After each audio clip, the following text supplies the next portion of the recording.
Di ranah Minang, ada pepatah mengatakan, ketek banamo, gadang bagala. Pernahkah Anda bertanya, mengapa setiap laki-laki yang menikah wajib memiliki gelar adat? Apakah itu sekadar nama tambahan, atau ada makna mendalam yang menjadi kunci jati diri orang Minang?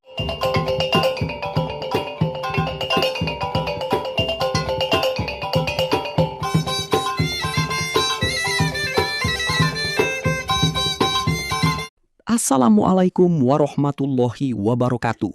Salam budi, salam luhur, dan salam sejahtera untuk kita semua sanak saudara sekalian. Puji syukur kita panjatkan kehadirat Allah Subhanahu wa Ta'ala, Tuhan yang Maha Esa, yang telah melimpahkan rahmat, nikmat iman, kesehatan, dan kesempatan kepada kita, sehingga dapat bertemu kembali dalam kesempatan yang baik ini. Di kanal Minang Mustika Jaya, tugas kita adalah menggali, menjaga, dan menyebarkan kearifan luhur yang diwariskan oleh nenek moyang kita.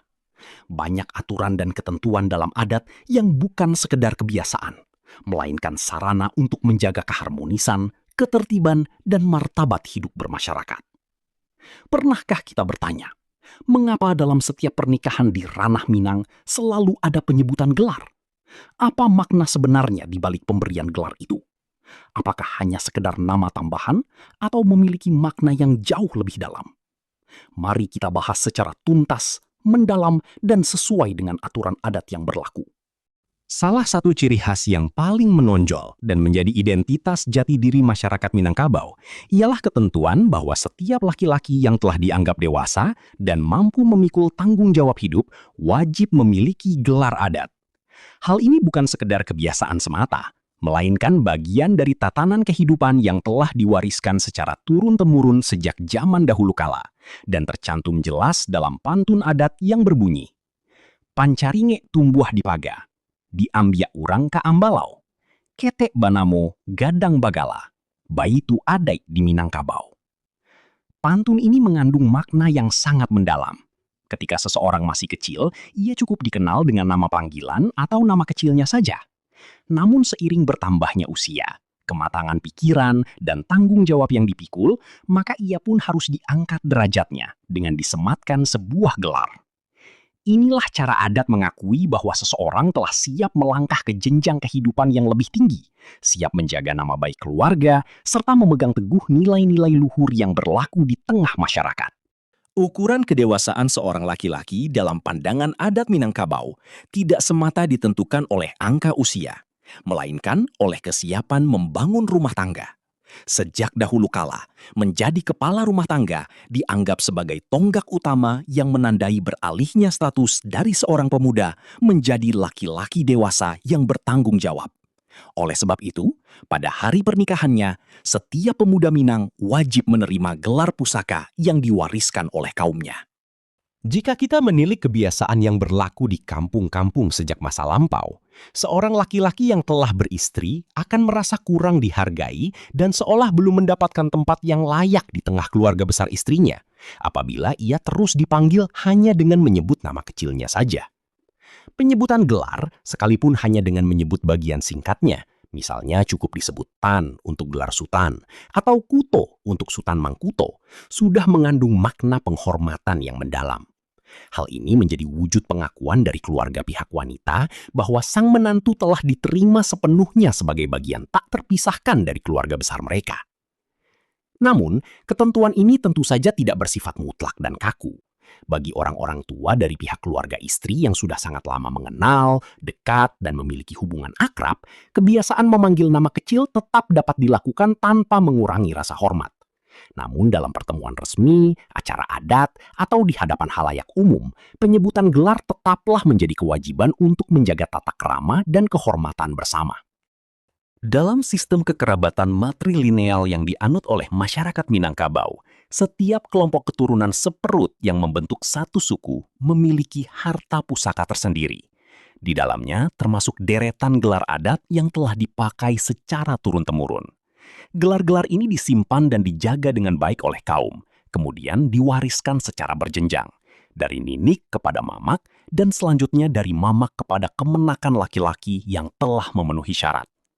Pemberian gelar ini berlangsung secara sambut-menyambut, bergantian kepada setiap pemuda dalam satu persukuan yang tiba saatnya untuk membangun rumah tangga.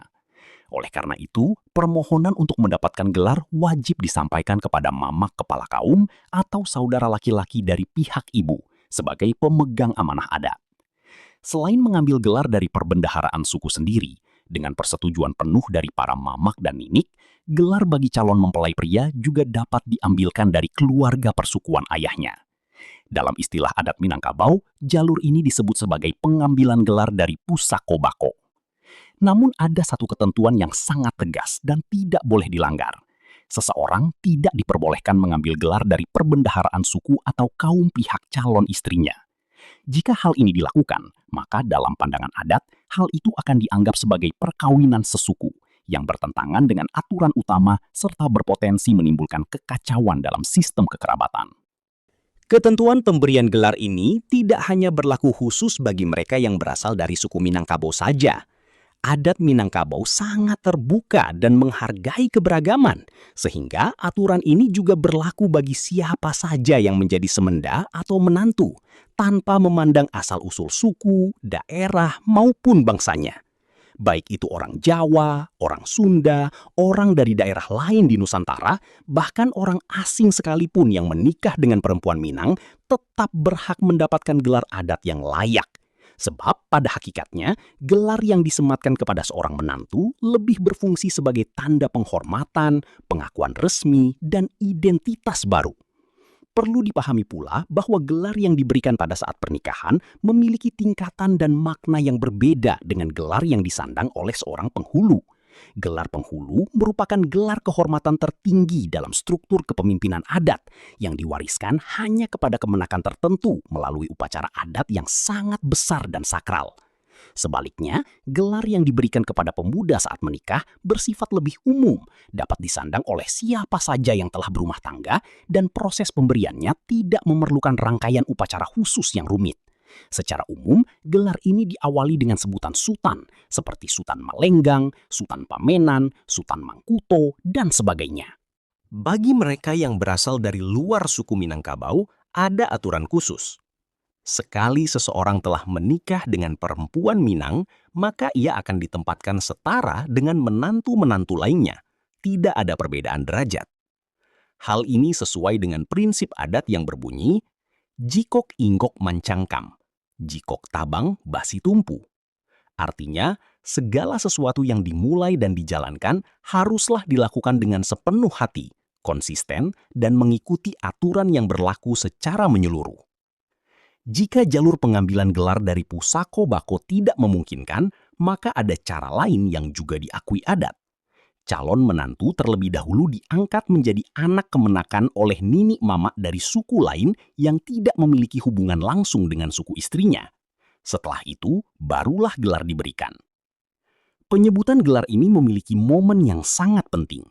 Gelar tersebut wajib disebutkan pada saat pelaksanaan sambah manyambah dalam acara Manjapui Marapulai.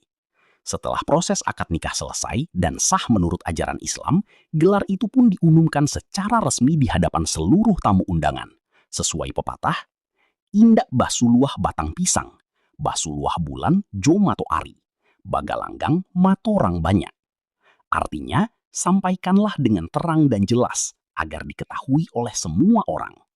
Pengumuman ini biasanya disampaikan oleh nini mama atau pembawa acara dengan menyebutkan secara lengkap dari mana gelar tersebut diambilkan. Demikianlah penjelasan lengkap mengenai aturan pemberian gelar adat dalam masyarakat Minangkabau. Sebuah proses yang bukan sekedar seremonial belaka, melainkan penegasan jati diri, pengakuan kedewasaan, serta janji baru bagi sang pemegang gelar. Semoga kita semua dapat memahami, menghargai, dan senantiasa memegang teguh ajaran adat Basandi Syara Basandi Kitabullah, agar nilai-nilai luhur ini tidak hilang ditelan zaman, melainkan tetap terjaga dan diwariskan kepada generasi penerus kita. Jika penjelasan ini bermanfaat, silahkan tekan tombol suka, bagikan kepada sanak saudara dan teman, serta berlangganan kanal Minang Mustika Jaya, agar kita terus berbagi kearifan luhur lainnya. Sampai jumpa di pembahasan berikutnya. Wassalamualaikum warahmatullahi wabarakatuh.